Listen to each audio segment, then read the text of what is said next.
Welcome. My name is Dale Hawthorne, and I'd like to talk to you briefly about something, give you some pointers about some books that if you like reading the fiction, which I'm going to start you out with, I think you might like going into some of the others.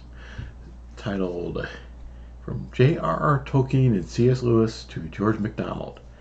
If you like this right here, this is my copy of The Fellowship of the Ring from the 1970s, or Chronicles of Narnia, the fiction of C.S. Lewis.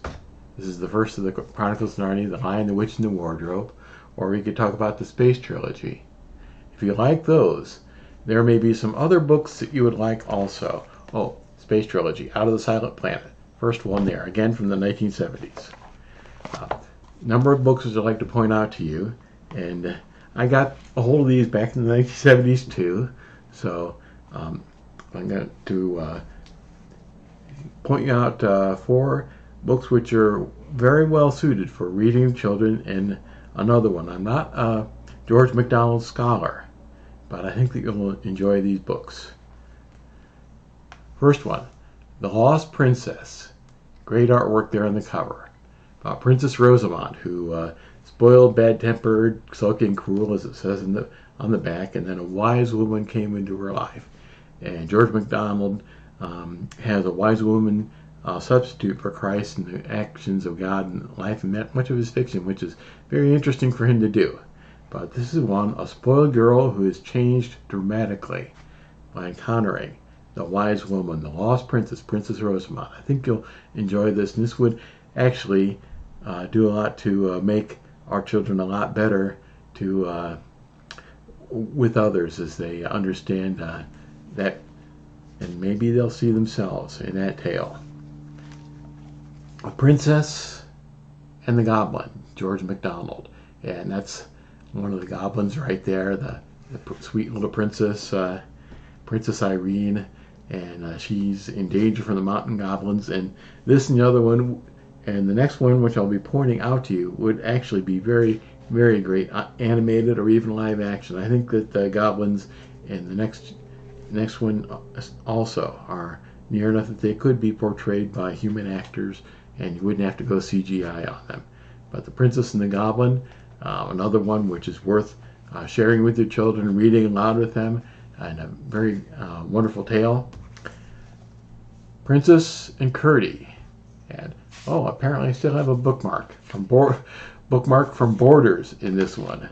So, and this is a follow-up to The Princess and the Goblin, and you do find some references in there, but there's an extraordinary creature in there. And this happens as Curdie, who's one of the main figures in The Princess and the Goblin, goes to the city where Princess Irene and her father live, the king, and deals with some corruption, deals with some cleaning out there. There's an unusual creature in there also that I think that you'll quite enjoy understanding and reading about.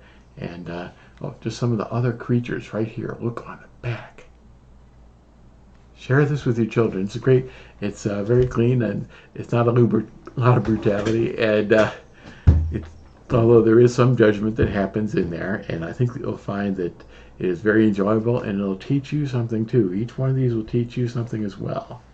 So, last one, The Golden Key and Other Stories.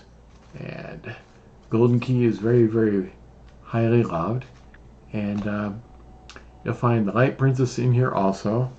And there's another one, apparently I wasn't able to find it, but there's another collection of stories which you'll find, The Day Boy and The Night Girl. And that's another one that I think would be well to animate, or could possibly be put into a live action film.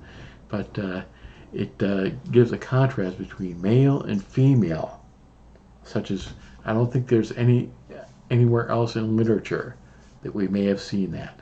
So it's a wonderful, wonderful book. I hope that you have the chance. And this is the last one. Again, I'm not a MacDonald scholar, but this is one more for adults, and Victorian fairy romance for adults and I've read it a couple times, and each time I read it and I see something new. And this is not for scholarship. This is not for literature. This is not for a paper. Although eventually, if you find that you enjoy these things, I think that you'll like these books.